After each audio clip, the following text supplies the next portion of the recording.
Oh, fuck. Oh, what is going on with this banner? All I see is the thumbnail. Alright, hold on. This is a doozy already.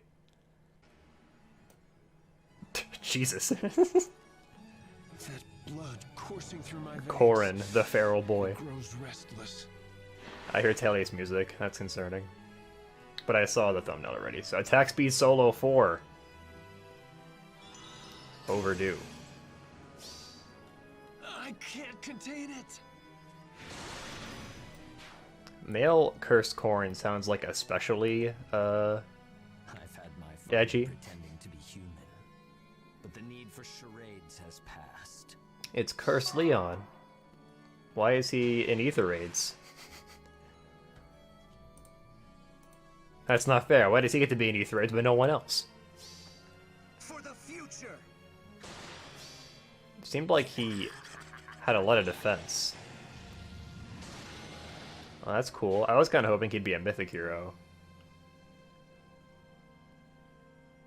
There is no way to stop the darkness encroaching on this world. They loaded this banner up with like a bunch of really strong characters, didn't they? Attack Res solo. Okay, we're doing that now. Panic Smoke. And she also has Light and Dark. Let the darkness come. So she's just gonna be like a better legendary Julia, probably. So this is the one that I don't get. What's going on here? Wipe it all away. Everything. Is this like he got the Fire Emblem? Okay, yeah, what the okay. I see Darting Breath already. This is a weird one. Hate. Mayhem Ether. Well, alright then, I don't... Cursed Ike is legit frightening. That neutral art looks like he's actually about to walk out of your phone and get you. Alright, well, he shares with Julia too. And since this isn't Special Heroes, you can spark for it. Which, I might have to do. I'll run the numbers on that, but yeah, I want Ike. Probably. So yeah, if it was going to be like a Tellius banner, where like all 4 were going to be from Tellius, then I would have been in a tough spot, because I wouldn't have wanted to pull for all of them. But anyway, we should have a Grand Hero battle hidden somewhere in here. Maybe not. Okay, well if there is a Grand Hero battle, I don't know who it is yet. Alright, well this is... I kind of want to start with Ike, honestly. I'm just going to do it. So yeah, my only guess is that this is like him after he, like what happened with Grail, basically. People were saying we might get like Fallen and Grail, but we're getting the Ike equivalent, I guess. Even though this really doesn't make any sense. Oh, you know what it might be? Chaos Ragnall. Maybe this is just like some kind of interpretation of it where we were watching in 240p. What the fuck? There. Sorry about that, Jesus. I guess this is just some kind of interpretation where it's like Yune was like actually evil. I don't hate the idea behind it. He seems very edgy though, which is frightening. Chaos Ragnall. Unit can counterattack regardless of foe's range. Grants bonus to blah during combat equal to current penalty on each of unit stats times 2. Well, that just fucks up my entire Ether Raid squad. I gotta redo everything now. Times 2. If unit has -7 penalty to attack, grants attack plus 14 for a net bonus of attack plus 7. Okay. My brain is going at like 15% capacity right now. I'm trying to figure out how Panic would work with that. I guess Panic would just not interact with it. So, if you had both attack plus 7 and attack -7, usually they would cancel out. But since he has Chaos Ragnall, he would get attack plus 7 anyway because of his perv. But then if he were panicked, he would lose the -7 again, so he'd be back to neutral. Interesting maneuver. Mayhem Ether during combat treats treats foes defense res as if reduced by 50%. That's the same as Radiant Ether, right? Like this is just a rewritten Radiant Ether, I'm pretty sure. Darting Breath is a skill that I didn't think we would ever get. If foe initiates combat, grants speed +4 during combat, and special cooldown charge +1 per attack. So yeah, I mean that's pretty good on him. I don't think we know yet who the GHB is. I couldn't find them in the trailer itself. Seems like we're going to a new area in the story at least. They all have the purple aura now. I don't think they all had that before. I could be wrong. I want to say it was just Cursed Corrin that had that. I could be completely wrong though. I forget if Marita had it anyway. It's on the announcement in the news? Let's see. Oh, fuck. Grand Hero Battle is Ashnard Mad King. Okay. If you say so. Jesus, alright. So here's my thing, right? I thought they would never do Ashnard because of spoilers. So, I mean, it's like a huge spoiler for Path of Radiance, but like, I don't know. Like, you know how it's kind of weird that Surtur just kind of hangs out in your barracks, even though he's like a genocidal maniac? Like, it's basically what Ashnard is, except even worse. Because of his mount. But anyway. Like, I don't see how anybody could be cool hanging out with Ashnard with his mount being there. Anyway. Yeah, I was talking about Ike. I mean, Darting Breath is a thing. Perhaps most notably, he has Repel 3. If unit speed... I mean, we know what it does already. Let's see, is this the one that has knockback on it? Foe is moved away 1 space after combat. So, I mean, I hate that my first thought always goes to this, but he's a really good tank in Ether Raids. He has built-in DC, he has flexibility on his A slot, but if you don't feel like giving him anything, he can just run Darting Breath. He might be best with, like, something that boosts his res, because I'm imagining he doesn't have, like, the best res, because it looks like he has a lot of attacking speed, and probably a lot of defense, too. So for his A slot, I could see people doing, like, Warding Breath 4, or Distant Defense 4, or Fortress Defense. Although I guess if you have Repel 3, you just say no to damage. You just put a stop sign up, like, nope, sorry, no damage for you, just like Bike. So Ashnard is going to be Fae without being in a Path of Radiance banner. Yep. I guess I guess I wouldn't have expected him to be on a banner. I would have expected him to be a GHB, if anything. Like, if they were ever going to add Ashnard, he would be a GHB. Is what I always thought. But then they've thrown us some curveballs before. Like, they had Eden as a banner unit one time. So, you know. Can never be sure. Yeah, Ike is insane. He also, like, basically negates debuffs, right?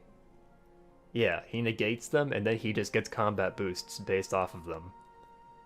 So this just... Wow. Yeah, he's very good. He's very, I don't know, he has the potential to be very, very disruptive in Ether Raids, because, like, a lot of people like me just built their entire defense team around debuffs, and Ike is just like, nope, sorry. Well, he's a cool unit, I guess. I like his I like his attack art much more than his neutral art.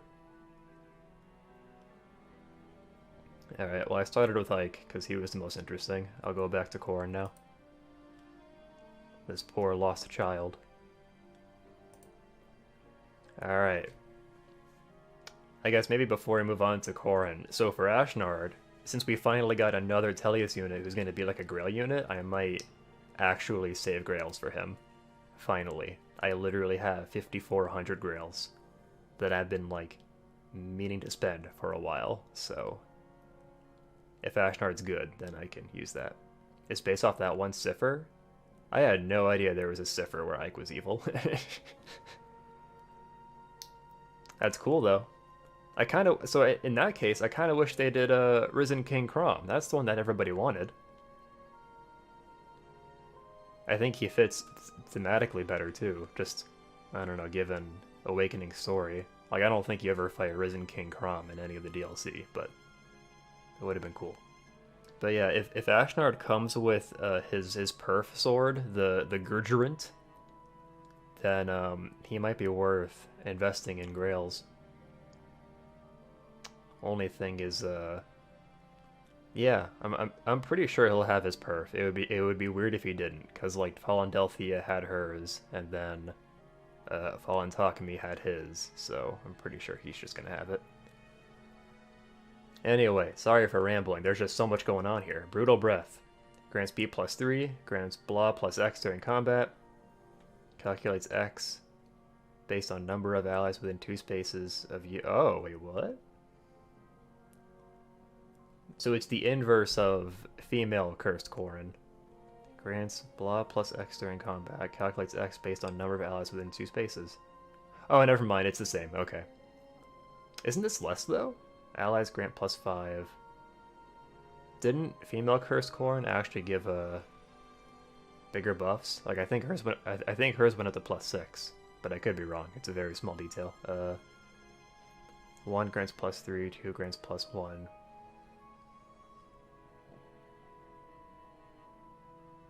Wait, what? Why does it repeat here? Hold on.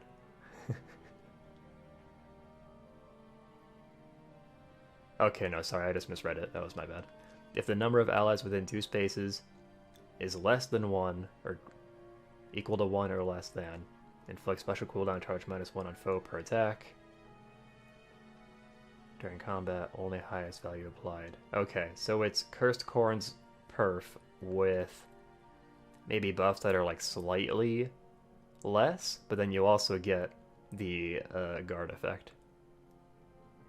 I noticed there is no 4-star focus in this banner. That's a good point. I didn't even notice that. You're right. This is the first banner we've gotten in a while with no 4-star focus. Interesting.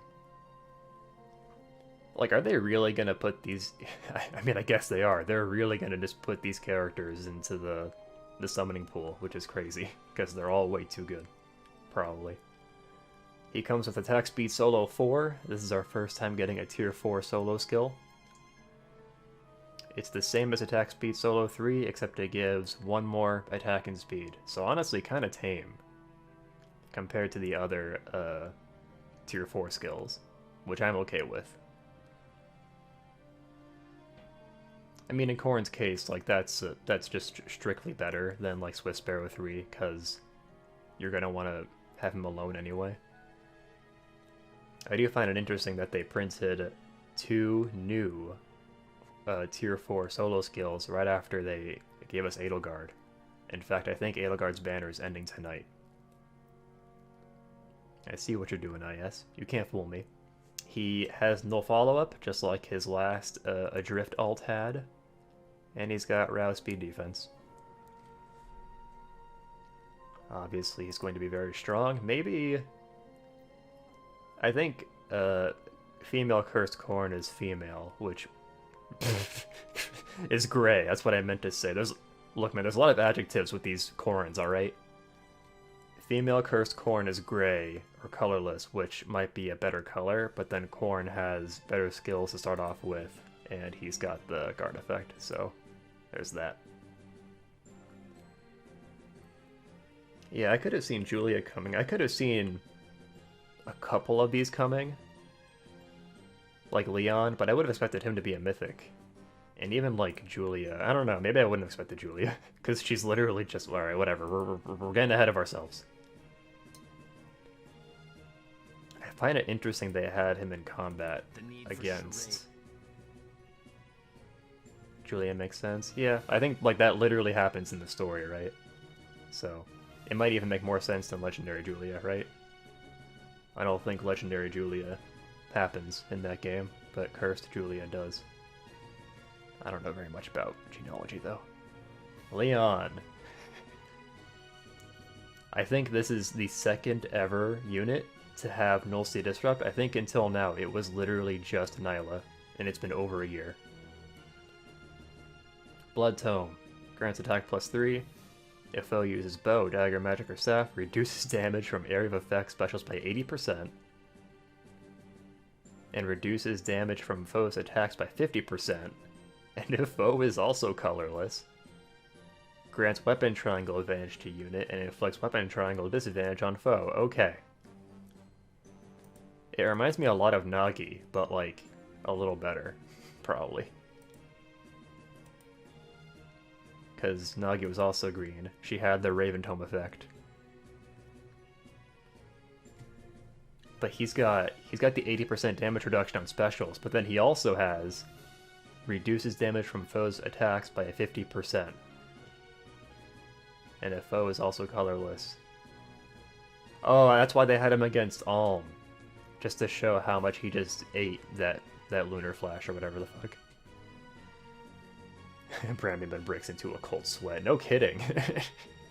This is a hard counter. It would be even better if he had Null C follow-up to counter his, like, Brandon's guaranteed follow-up attack, but he doesn't even need it. Nutty. He comes with bonus doubler, which is just kind of there. It's good, but it doesn't synergize with him, I guess. Null C disrupt. And rouse attack res, which is apparently new, so there you go. I'd consider it for Micaiah, one of my Micaiahs, but they already have good C skills, so I don't have to worry about that. Let's watch.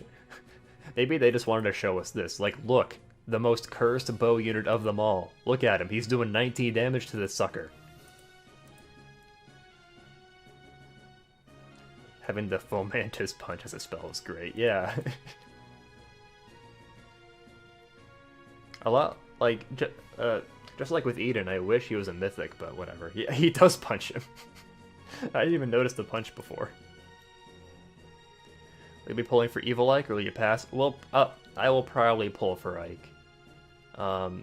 Since they have the sparking thing now, like, it's a lot more safe. Like, I don't have to worry about just getting completely screwed by variants. Like, I won't have to spend 500 orbs to get him. I think the max with sparking is like, I want to say 140 orbs, but that seems too low. But I think it is that. Yeah, oh, you know what? It's probably a 140 or 130 if you have summoning tickets, which we're not gonna get for this probably. Maybe we will actually. I don't know with forging bonds. Anyway, we got Cursed Julia. She's voiced by Sothis, I think. Dark Scripture, grants attack +3. If unit is not adjacent to an ally, inflicts attack res -6 on foe during combat, and if foe does not have effective against dragons, unit makes a guaranteed follow-up attack. Well, damn, alright. And then the rest of her skills kind of speak for themselves, but they're all very good. She keeps light and dark from her legendary variant, which is still really good. Inflicts everything -2 on foe, neutralizes foe's bonuses, and disables foe's bonuses skills that calculate, yeah. I forgot it had this part on it. So she negates adaptive damage. I forgot about that. She's gonna have a million attack, a million res. You know how it is. Kind of speaks for itself. I'm kind of bummed we didn't get Risen King Crom. I think he would have been a much better fit than Edgy Ike.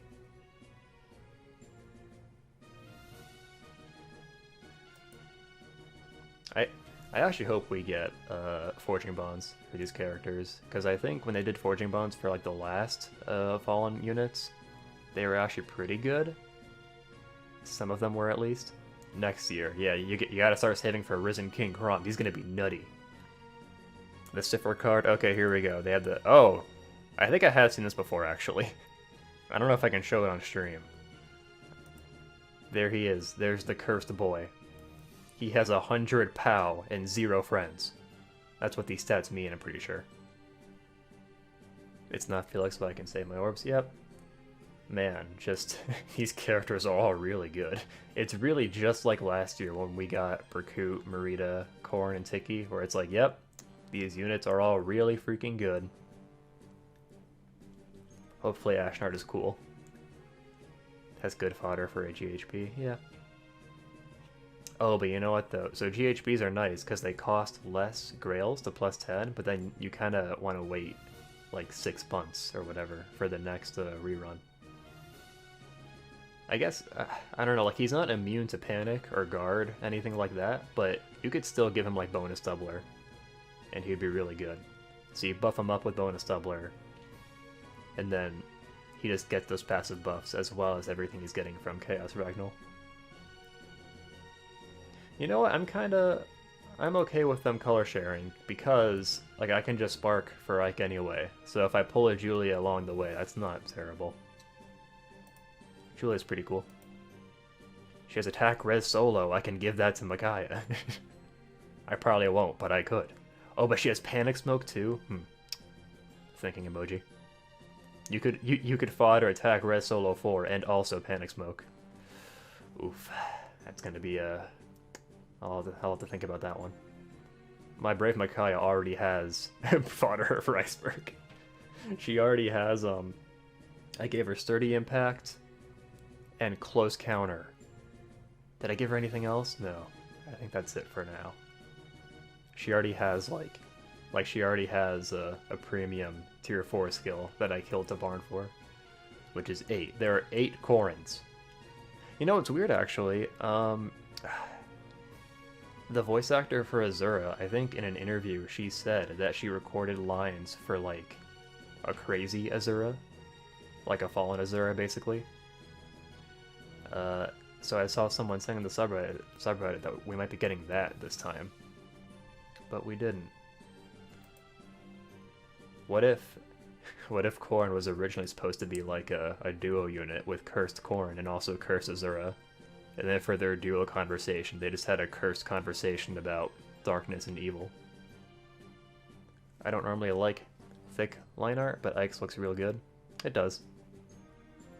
Fallen Ike with double Peony. Oh god, you're right. And, well, you could even just do Air and Peony.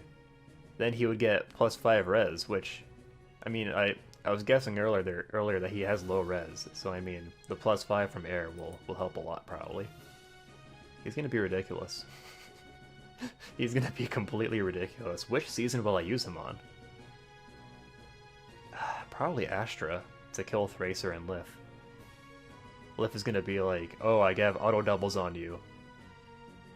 But then he'll be like, oh no, you don't take damage because of repel. Shit. Because Lif has kind of low speed. Ike, meanwhile, has 1,000,000 speed. I could give him bonus doubler, because I have Na. I might do that. Yeah, fuck, Legendary Ike is right. Give Legendary Ike a refine. You know what? Maybe that's why they don't want to refine old Ike. It's because if they refine Ragnall, then logically that means Legendary Ike can have it too. Yeah, this is very cursed. Which I guess is the point of the banner. I guess the trade-off with him is that, like, you can't, actually, no, you can. Yeah, what am I thinking? You can just plop, like, a normal support unit like Caden behind him, and Caden can give him in-combat boosts, just like normal. I was thinking he'd be penalized, because I was thinking he had a skill like Corrin's, but he doesn't. As long as you're not, like, adjacent to him. Actually, no, does he have any of those skills? I don't think he has any solo skills. I think he's just like this. Grants bonus to attack. Interesting. With everything else in the banner, you would think this would be conditional based on him being alone. I'm thinking about when I run into Ike in Arena Assault. Maybe I should make more sword counters. I'm not sure Clive will do the trick against this.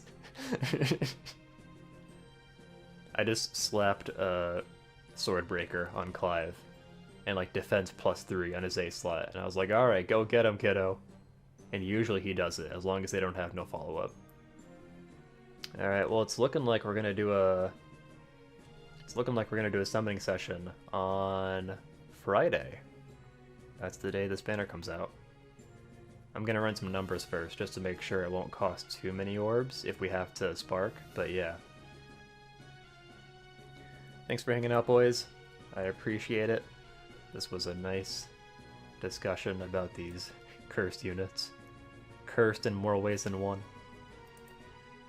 If you're watching on Twitch right now, I have a YouTube channel where I always upload these reactions, because we always try to do them for the new banners. So, the YouTube channel is Loopy Black. There's a link to it below. And then if you're watching on YouTube, then we live stream all these reactions, so come follow on Twitch. Okay, I finally did the thing where I plug my stuff.